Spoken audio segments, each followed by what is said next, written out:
Olá, galera! Bem-vindos a mais uma aula de física. E hoje eu queria que a gente pensasse num versículo. Ai, tô culta. Então vamos lá. Na Bíblia diz que nós somos feitos à imagem e semelhança de Deus. Sim, agora vamos nos atentar aos aspectos físicos, porque falou em imagem, falou em semelhança, amiguinhos. Estamos falando de espelhos, estamos falando sempre de espelhos. Nossa última aula foi de espelhos e agora nós vamos falar sobre um outro tipo de espelhos, que são os espelhos esféricos. Nós falamos sobre os espelhos planos, isso aí. Agora nós vamos falar sobre os espelhos esféricos. E, gente, muito engraçado tentar entender se Deus está vendo a gente dentro da Terra. Ele tá vendo a gente como um espelho plano? Ele é Deus, ele vê do jeito que ele quiser. Mas vamos dizer que não, né? Vamos dizer que não, Annalisa, não. Ele tá vendo a gente dentro de uma bola, dentro de uma esfera. E aí eu gostaria de pensar com vocês a respeito de espelhos esféricos. Pensa que eu pego a Terra, onde Deus está nos vendo, e eu corto uma parte da Terra, isso aí mesmo. Eu vou ter a parte, né, que vai ficar, que vai ter, que eu vou chamar de calota. Eu vou ter uma calota superficial e uma calota interna. Pensa naquela bolinha de Natal. Sabe aquelas bolinhas de Natal, aquelas esferas espelhadas? Agora corta elas.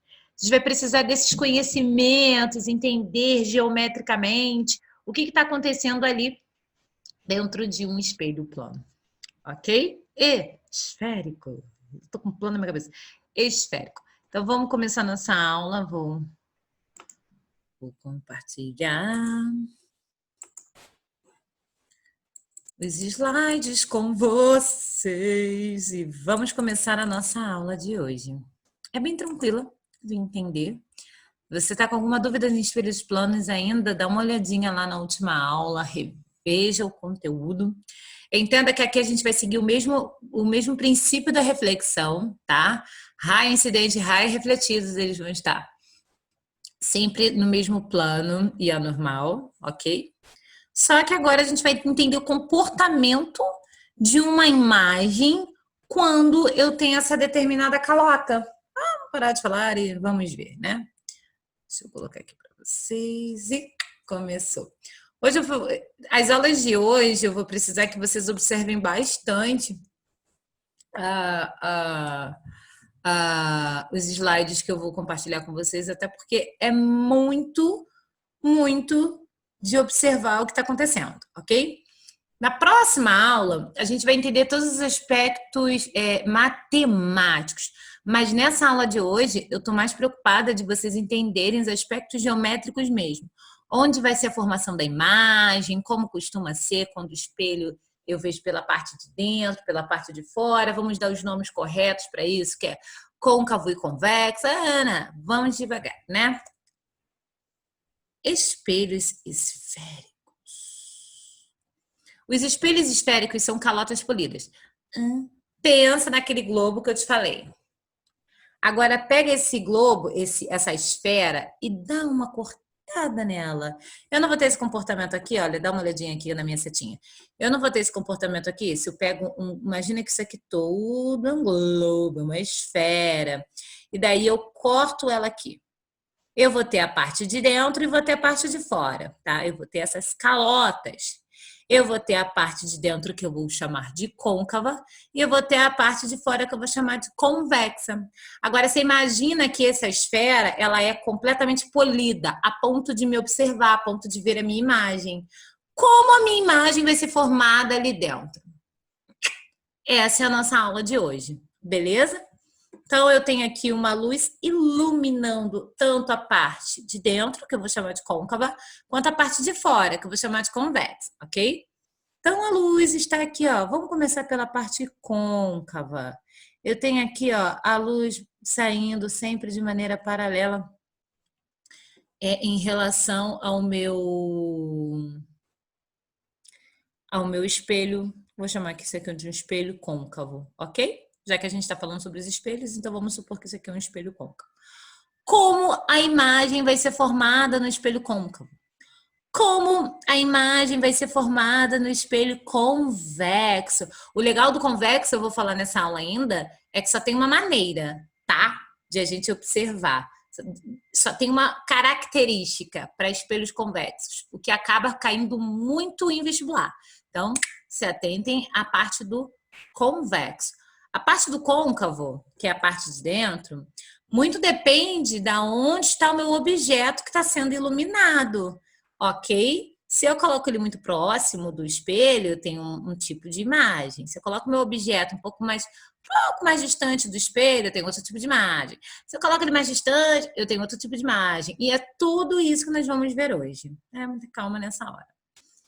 Como eu falei, os espelhos esféricos são calotas polidas. Eu tenho a parte côncava, polida por dentro, e a parte convexa, polida por fora. Ok? Ana Lídia, e aqueles espelhos que ampliam, né? Que aumenta a minha imagem? Aí eu vou te falar que a gente tem, mas parece plano, mas não é. Tem uma determinada angulação que tem que ser menor do que 10 graus. A gente vai falar sobre Gauss, um físico. Ele fez vários experimentos a partir de espelhos e concluiu algumas condições que nós vamos chamar de condições de Gauss, ok? Então vamos lá.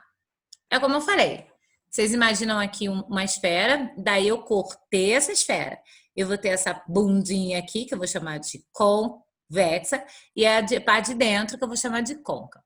Se as duas partes forem espelhadas, né, eu tenho espelho côncavo e espelho convexo, beleza? Para ficar um pouco mais claro, vai ter alguns aspectos, alguns elementos que eu já vou falar para vocês que a gente precisa entender, ou precisa só saber para não ficar estranho quando eu falar, ok? A gente vai ter o centro de curvatura, raio de curvatura, são parecidos, mas não são iguais.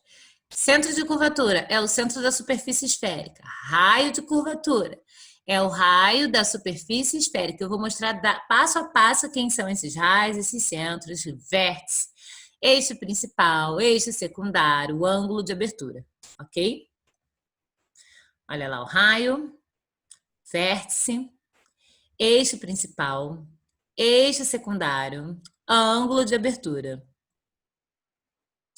Agora vamos entender aqui, né? Foco. Tanto no espelho plano quanto no espelho esférico, a gente só tem um comportamento. Onde eu foco? Onde o prolongamento das projeções geométricas da luz em relação ao meu objeto vão se cruzar. Calma, que eu vou explicar. Eu vou mostrar para vocês, ok? Onde eu ver que os meus raios de luzes, o prolongamento dos meus raios de luz vão se interceptar é onde costumo ter o foco. Legal da gente entender espelhos esféricos, porque quando a gente chegar em parte de lente, vai ficar muito mais fácil. E quando eu falo lente, eu falo visão, ok? Nós temos lentes esféricas. Como a imagem é formada dentro da tua mente? Porque é realmente dentro da tua córnea, da tua retina. Onde a imagem é formada dentro de você? Como eu estou agora dentro do teu olho? Eu sou uma imagem menor e invertida. Ok? Importante vocês entenderem que toda vez que vocês ouvirem a palavra inverter, porque isso é o que acontece dentro da gente, por conta dos prolongamentos dos raios luminosos, eu já estou adiantando, né? Que eu sou adiantada, mas eu já estou falando de lente. Mas uma coisa importante a gente entender, toda vez que vocês ouvirem falar imagem invertida, eu estou falando de uma imagem que eu vou dizer que é real. Por que eu chamo de real? Porque aqui, ó, a minha imagem tem uma doença. Eu conheço um conhecido de um conhecido que tinha uma doença dessa, que ele não conseguia desinverter a imagem. Deus me livre, você enxergar tudo menor e de cabeça para baixo. Tem uma lente especial para a pessoa poder enxergar. Tem o nome dessa doença que eu também não lembro, mas existe. Mas o importante, por que eu estou falando tudo isso? Para você entender por que a gente chama de real, né? Uma imagem invertida, eu vou chamar de real, sim, porque é o que forma lá dentro de você. Então a gente vai chamar de real. Toda vez que a imagem for falar que a imagem é direita, significa que eu estou falando de uma imagem virtual. Lembra lá das características dos espelhos planos, que a imagem é direita, portanto, se ela é direita, ela é virtual. Pensem nisso, ok? Ela é do mesmo tamanho, lá no espelho plano, tem aquelas características. Nós vamos ter as mesmas características para os espelhos esféricos. Mas a gente precisa entender, como eu falei para vocês, alguns argumentos, algumas palavras que a gente vai usar agora, ok? Nos espelhos esféricos, quando um feixe de raio luminoso passa paralelamente ao eixo principal, as direções dos raios refletidos passam necessariamente por um mesmo ponto do eixo principal, denominado foco principal. Era muito fácil ter mostrado. Então, olha, eu tenho raios luminosos entrando de maneira paralela. No meu espelho, nesse caso aqui, quando o pelinho tá aqui pro lado de fora, porque o espelho é nessa parte aqui. E essa parte a gente vai chamar de côncava, nesse caso. Olha onde forma o foco. Lembra que eu te falei que os prolongamentos dos raios luminosos, quando eles se cruzam, é aonde eu tenho foco. Tanto no espelho plano quanto no espelho esférico. Beleza? Olha ali, ó, no espelho convexo, o convexo, quase que não sai, o foco é virtual, ok? No espelho côncavo, o foco é formado do lado de fora do espelho, então eu vou chamar de real, beleza? Aí eu coloquei um espelho, assim, um experimento real feito com raios de luzes mesmo entrando de maneira paralela. Isso é uma fita que a gente deu uma determinada angulada, uma fita espelhada, uma fita polida. E olha ali, ó, onde se forma o foco. Ok? E aí o foco é quando eu percebo com nitidez a minha imagem, aonde eu percebo com nitidez. Porque às vezes tem alguns espelhos esféricos que a gente vê uma determinada mancha.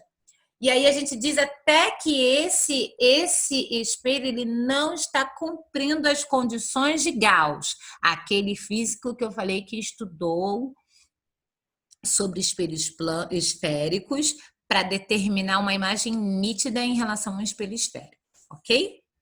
Outro exemplo aqui. Tá vendo como é que a imagem aqui, o prolongamento, ele se abre? Por isso que o prolongamento não, o raio de luz, ele se ampliou.